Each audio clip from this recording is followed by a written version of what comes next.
Selamat berjumpa kembali dalam manajemen operasional. Dalam materi kali ini kita akan membahas tentang bagaimana manajemen operasional ini di dalam analisis produk berdasarkan nilai. Lanjutan dari bagaimana nilai daripada manajemen operasional. Nah, kalau kita melihat tentang analisis produk, merupakan analisis dengan mengurutkan produk dari yang tertinggi ke yang rendah berdasarkan distribusi daripada nilai uang dari masing-masing produk bagi perusahaan. Dan biasanya ini lebih mengacu kepada bagaimana nilai uang tersebut. Contohnya, ya seperti ini, kalau kita membuat sebuah susu, nah untuk 10 gelas kita bisa membuat dari harga awal. Ya. Harga awal dari yang kita ambil adalah laba yang diinginkan itu, jadi 133 itu dari keseluruhan jumlah daripada pembuatan daripada sebuah ini, bahwa kita melihat total dari semua itu dikalikan dengan laba yang diinginkan itu sebanyak 20%. Ya, jadi dikalikan dengan 20% sehingga 26.600 dibagi dengan berapa gelas, 10 gelas tadi ya. Jadi 10 gelas itu merupakan harga daripada per gelasnya, sehingga 133 ditambah 26/10 harga daripada laba yang diinginkan per gelas itu jadinya 15.900. Nah, begitu seterusnya. Berikutnya kalau kita bisa melihat bagaimana mobil atau bus, ya, bus ini berjalan. Jadi pemikiran saudara sejauh mana dalam mengimplementasikan bagaimana bus ini beroperasi, ya. Jadi apa yang ditunjukkan kalau tadi produk, kalau ini tentang jasa. Jadi untuk satu unit bus, kemudian dia beroperasi one way, ya, ke satu tempat, kemudian dia akan mengangkut sekitar 40-an sampai dengan 50-an orang. Jadi per satu individu itu dihitung berdasarkan kapasitas keuntungannya. Ya. Kemudian slide ini merupakan tentang strategi produk, bagaimana diferensiasi daripada produk yang disebabkan karena kejenuhan produk. Biasanya kejenuhan itu sudah terdapat di dalam produk life cycle, apabila dia sudah ada intro, kemudian growth, ada lagi siklus yang sampaikan kepada maturity sampai kepada deklar, maka terjadilah modifikasi.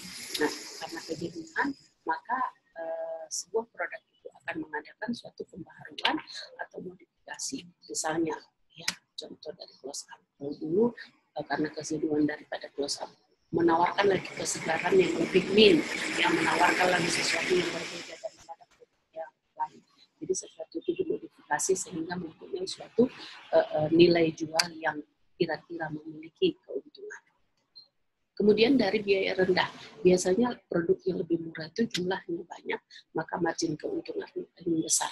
Jadi biasanya just in time. Jadi sifat daripada biaya rendah itu lebih kepada promosi yang sifat diskon.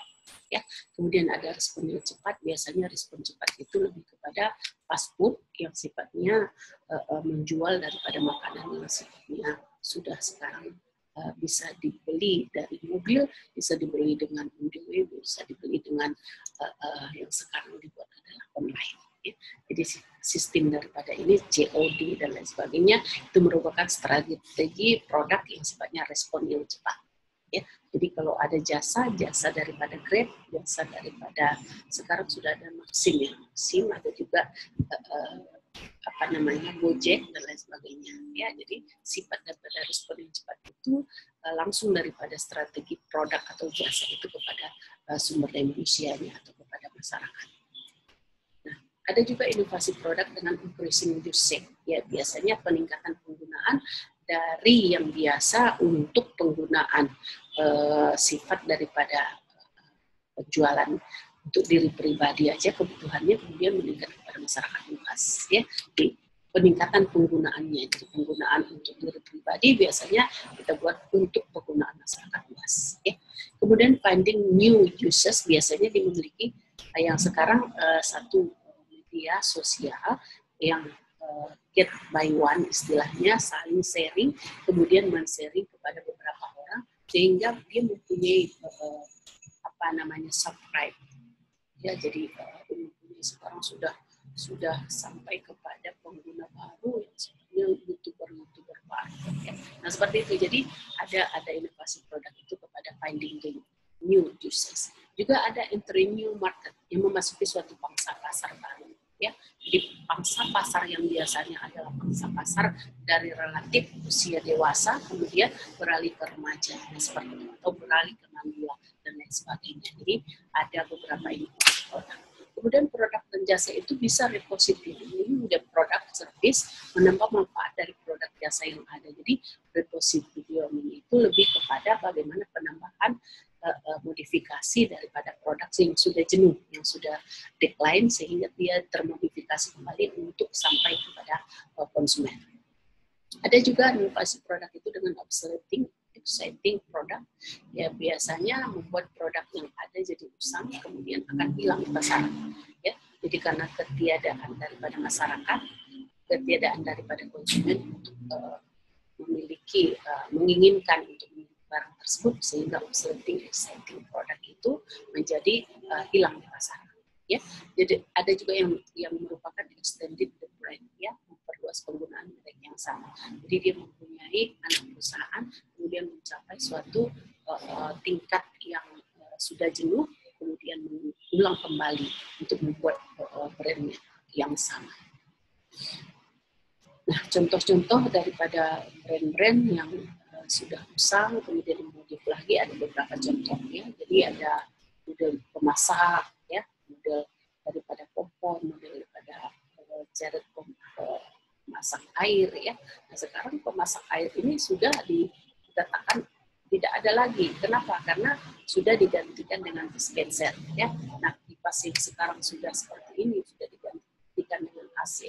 Hal-hal yang seperti ini sudah tergantikan dengan sifatnya lebih simpel, ya. Jadi pemasak pelan sudah ada pemasak yang cepat dan sebagainya. Nah, beberapa terminologi itu mengatakan bahwa di dalam manajemen operasional ada yang sifatnya kepada sistem operasi, ya. Sistem operasi ini lebih mengasumsi kepada bagian daripada organisasi yang menghasilkan produk baru dan jasa organisasi. Ya, sistem operasinya lebih mengasumsikan kepada bagaimana menghasilkan, ya. Ada juga proses konversi, mengubah input menjadi output, jadi hasil yang didapat sebagai barang atau jasa, ya. Ada nilai tambah, yaitu nilai karena proses konversi dari output lebih besar daripada input. Jadi apabila inputnya dengan kategori filosofi dengan pengorbanan yang sekecil-kecilnya untuk mencapai hasil yang sebesar-besarnya, itu nilai tambah, ya. Itu prinsip ekonomi. Ada juga random fluctuation, ya. Jadi random fluctuation itu lebih kepada tingkat di mana pengaruh lingkungan itu tidak dapat dikendalikan. Jadi tingkat lingkungan yang sifatnya hujan terus, kemudian panas terus. Jadi kalau hujan terus, jualan seperti produk es tidak akan laku, ya, dan lain sebagainya. Umpan balik, ya. Umpan balik itu proses kontrol yang memungkinkan manajemen untuk memutuskan apakah kegiatan organisasi memerlukan penyesuaian. Ya, jadi terjadi bagaimana umpan balik feedback dari masing-masing kegiatan. Nah, terminologinya di dalam teknologi bahwa tingkat kecanggihan pengetahuan dan proses konversi, pabrik, peralatan, dan lain sebagainya. Jadi teknologi juga mengasumsikan ke arah yang mana, apakah lebih diminati oleh masyarakat produk tersebut dengan kecepatannya dan lain sebagainya, ya. Nah, itu di dalam beberapa terminologi. Apa saja sih kegiatan di dalam manajemen operasional itu?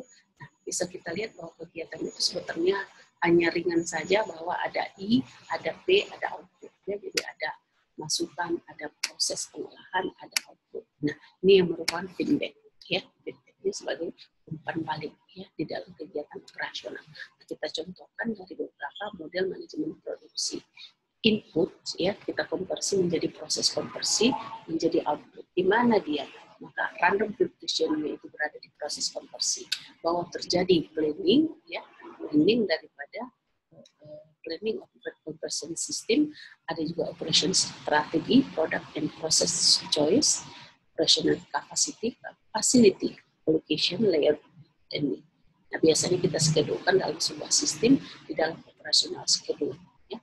Nah, ada juga yang sifatnya kepada organizing, ya. Organizing itu kepada job design, work measurement, project management.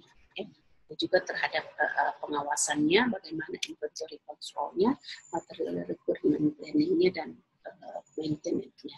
Ya. Setidaknya maintenance itu lebih berupaya untuk lebih sempurna, karena dia akan berkali-kali mengadakan suatu maintenance, ya, pemeliharaan. Nah, ini bisa kita lihat dari contoh, ya, contoh daripada manajemen operasionalnya, bahwa apabila kita melihat manusianya dengan perubahan fisik, ya, pelayanannya, mesin, material, metode dalam sarana manajemen, maka hasil yang dihasilkan ini adalah berupa barang dan jasa. Ini yang merupakan umpan balik. Baik, slide selanjutnya kita akan berbicara tentang fungsi operasi dalam organisasi. Biasanya fungsi operasi itu lebih identik terhadap bagaimana operasional di dalam sebuah organisasi. Bisa kita lihat dari slide ini. Bahwa input konversi output itu lebih kepada apa sih inputnya, berarti lahan, tenaga kerja, modal, manajemen. Jadi sebenarnya kita harus berpikir bagaimana lahannya tersebut atau tempatnya, place, ya, yang sifatnya sebagai input. Kemudian seperti apa outputnya, berupa barang dan jasa apa, jadi umpan balik yang kita simpulkan, ya, membandingkan fakta dan keinginan. Itu juga disebut dengan random functional, ya, butuh kepada penyesuaian. Contohnya sistem operasi pada toko swalayan, dia inputnya adalah lahan, ya, tenaga kerja, kemudian ada juga bangunan peralatan yang sebagai pendukung, ada manajer sebagai manusianya. Randomnya, delivery terlambat, resesi ekonomi, tenaga kerja berkurang. Nah, biasanya umpan baliknya kepada output melayani konsumen dengan memuaskan, itu kita bisa melihat tingkat inventorinya, ya, efisiensi tenaga kerja dan volume penjualan. Semakin tinggi volume penjualan, maka tenaga kerja itu akan semakin bagus, ya. Delivery terlambat itu akan semakin kita selesaikan dengan delivery yang pas, tepat waktu. Apalagi dengan teknologi pada zaman sekarang ini sudah lebih canggih, ya, sudah lebih mengacu kepada bagaimana sampai kepada konsumen. Baik, contoh yang ini terhadap usaha pertanian, ya, ada lahan, tenaga petani, traktor, dan lain sebagainya. Ada juga bangunan, manajemen pertanian, ya. Jadi outputnya biji-bijian, daging, susu, telur. Umpan baliknya observasi kondisi air dan tanah, harga yang diterima, sehingga random fluctuation-nya cuaca, iklim, inflasi, kontrol pemerintah peralatan usaha. Jadi contoh sistem operasi pada usaha pertanian kepada usaha yang lain juga hampir sama. Nah, ini contohnya terhadap manajemen belajar mengajar. Jadi kalau ada mahasiswa sebagai input, outputnya sarjana, magister, doktor, ini S1, S2, S3. Nah, apa umpan baliknya? Fasilitas orang, organisasi di dalam proses konversi ini biasanya ada organisasi, informasi, kuliah, seminar, penelitian, tugas akhir. Nah, random fluctuation-nya biasanya keterlambatan dari mahasiswa untuk kembali uang kuliah, sehingga operasional daripada kampus itu bisa tidak lancar, ya. Jadi biasanya random fluctuation itu lebih cenderung karena di dalam swasta lebih banyak yang tidak. Itu tentang pertemuan kita hari ini. Silakan ditonton kemudian disampaikan. Terima kasih.